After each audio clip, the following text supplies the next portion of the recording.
Hi, and welcome to House Blend on SCV TV. I'm Stephen K. Peoples, your host. Thanks for dropping in. I'm really pleased to welcome a very special guest to the show. He's a folk musician turned famous rock photographer. Now, you've seen his work on the covers of classic gazillion-selling albums by The Doors, Crosby, Stills and Nash, and Young, Jackson Browne, Eagles, and James Taylor, just for starters. You may recognize his name from the hundreds of album credits that his name has been on. Henry Diltz. Thanks for joining us, Henry. Thank you, Stephen. Good to be here. All right. Hey, at long last. Yeah, really. All right. Now, Henry was also the Monterey Pop Festival photographer. He shot The Who, Jimi Hendrix, and various other artists there. And he was the official still photographer at Woodstock 2 years later. Now, thousands of memorable images later, Henry now co-owns the Morrison Hotel Fine Art Music Photo Galleries in New York and LA. We'll hear all about that and more. But first, Henry, I got to find out how you made the transition from modern folk quartet banjo player to photographer. Well, by accident. Yes, our final tour as a modern folk quartet, after we put it aside for 10 years, was going all the way across the country in a house camper, a motorhome. And one day we stopped at a little secondhand store in Michigan. We all ran in, and there was a table just like this full of little secondhand cameras, and one of the guys grabbed one, and so, yeah, we each grabbed one. Hey, I'll have one too. And then we had a little photo freak out the rest of the tour. When we got back to LA, we developed the film, and it was slide film, something I hadn't even realized. I didn't know from film.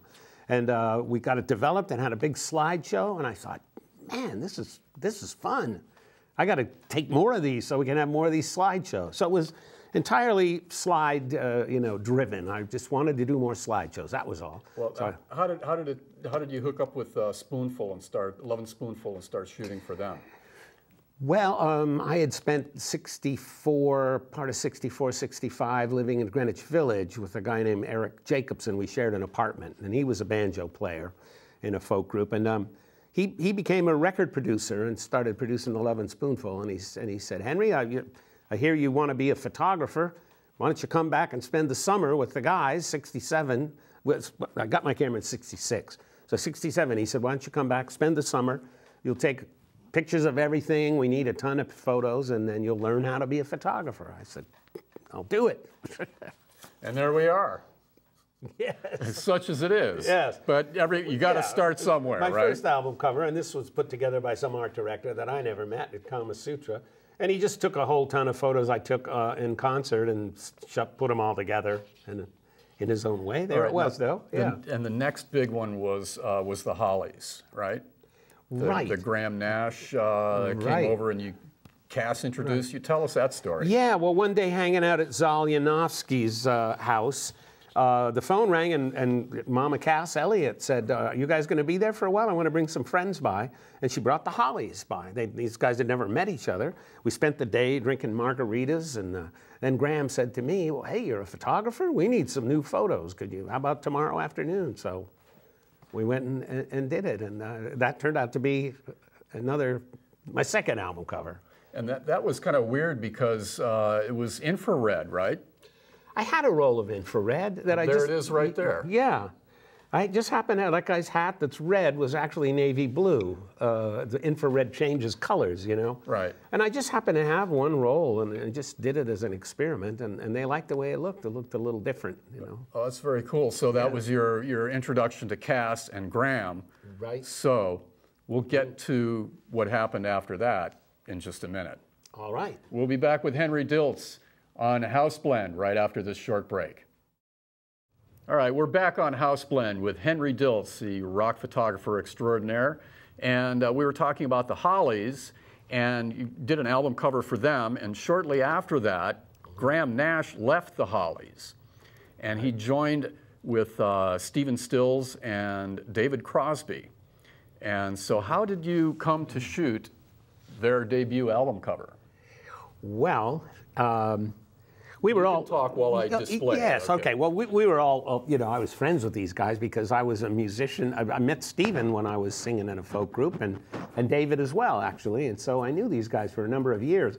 And when they got together, everyone was very excited about the blend and everything, and they needed publicity pictures. So one day we went around in a car around West Hollywood, just shooting snapshots, and Graham said, I remember with this funky little house. Why don't we, you know, try that place? And there was a couch there.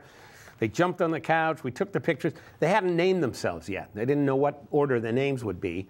So we took this picture, and then they liked it a lot, and they thought, gee, that could be a good album cover, but we're backwards. That's Nash, Stills, and Crosby. And then they decided on Crosby, Stills, Nash. So I said, hey, no problem. We'll go back. A couple days later, we'll go back, and it'll take 2 minutes. You'll jump on the couch, snap, snap. We went back, and there was no house. The house was gone, and the couch. The whole thing was an empty lot. So, so they were forced to put themselves backwards. Timing is everything. Yeah, yeah. Now, who is this guy? Well, this guy wasn't actually standing there. We photographed him later in David Crosby's kitchen door and stripped it in there. That's Dallas Taylor, the drummer. Yeah. Yeah. He kind of became a part of the group shortly after we took the picture, and they wanted to have him a presence, you know, on the cover. So. Stills played pretty much everything else. Right, you know, he did the bass and keyboards and everything else. So yeah, they did. He played almost all the music on that album, right? And then you guys went to Big Bear to shoot this. That's right. Stephen had bought fur coats for each of them. And you have some Super 8 film of that. I do, yeah. It's a great scene where Graham apparently backed into a cactus or something. He fell down and fell into a bush and ripped his velvet trousers, you know, right on his butt, you know. And so we got the first aid kit or something from the limo. We had a limo. We drove up to Big Bear. Right. And Joni got the needle and thread and was sewing his pants up, you know. He was bending over. She was sewing. Sticking a Band-Aid on his bum. Yeah, that's right. It's hilarious. Yeah, so we had a good time doing that. Well, you were living in Laurel Canyon in this period, like right in the thick of it, on Wonderland, right? No, Lookout Mountain. On Lookout, right, okay. Lookout Mountain. But all of this was happening all around you, and so the whole scene was quite memorable. What else do you remember from those days? Well, Laurel Canyon was, I mean, it was 5 minutes from Hollywood, and you were in the country, you know, and there were, you know, raccoons and possums and coyotes at night, and you could hear music wafting across the valley, and there were girls with flowers in their hair, and, you know, it was just a nice little sort of mountain community, you know, and a lot of musicians lived there. Very nice. It was the era. Yes, now, it was. Another artist that is an iconic album cover that you created is for James Taylor. Sweet Baby James. Sweet Baby James. Now, how did you meet him? And well, you know, a lot of these covers. This session. A lot of these covers are accidental because this was too. His manager, Peter Asher, called me up and said, I got this young guy, James Taylor, who needs some black and white photos. Would you come and shoot some? And we shot at Peter's house, and I said, we need to get outdoors. So I went to a place called The Farm, where they had little barns and things. And he looked so good in that blue shirt that I said, just wait a minute, let me get my color camera so I can have one for a slideshow. I just wanted, they only wanted black and white, but I wanted to take a few color shots so I could project them for my friends. And the art director saw it and used it for the cover. That's the one. But what I really liked even better was the one inside. Here it is. Yes. Yeah. Well, of course, it's cropped a lot, but that was... the black and white shot. The black and white shot, right. I have to tell you, I met my wife at Capitol Records. She had a little Volkswagen, and she had that photo on the dashboard. Oh, wow. She called her Volkswagen Sweet Baby James. Great, yes, so that's great. It's very, very exciting. Yeah. Now, we got to talk about Woodstock. Okay. Official Woodstock photographer. Now, how did that come about? Sitting in my kitchen in Laurel Canyon, the phone rings. It's Chip Monk calling from New York. He said, Henry, we're having a big festival out here in a few weeks. You ought to be here. I said, well, I don't know anybody involved. He said, I'll talk to the producer. And the next day, Michael Lang called. Said, Chip says we need you. So I'm sending you a ticket and $500. You know, I bought film with it and flew out there. So I was there 2 weeks before the festival, and I spent those 2 weeks filming the building of the stage and setting up the grounds and the hog farm, setting up the campgrounds, swimming naked in the lake, you know, and just great, you know, idyllic upstate New York. It was like a summer camp. Well, one of your early shots from when you got there is a great shot from way back in the field of the stage as it was being constructed. Right. No people. Right. And then you went to the same spot when the concert was happening. Right. And it was just wall-to-wall people. In fact, there's the shot. Right, yeah. And you can see the stage way the heck down there. Well, you know, at first, it was just a big green hillside. It was like alfalfa blowing in the wind, totally green. Right. And when you and the stage was like a big wooden aircraft carrier, you know, and there were hippie carpenters hammering and sawing and putting boards, and it was just like a big aircraft carrier, and the waves were this green alfalfa blowing.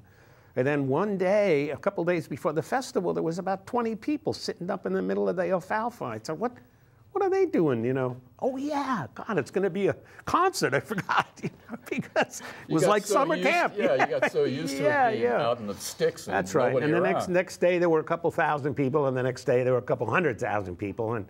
And then at the end, of course, that whole hillside was just mud. Yeah. Covered with mud and soggy tents and sleeping bags and blankets. Well, let's talk about the performances in just a moment. We'll be back with Henry Diltz on House Blend. I'm Stephen K. Peoples, your host. We'll be back right after this break.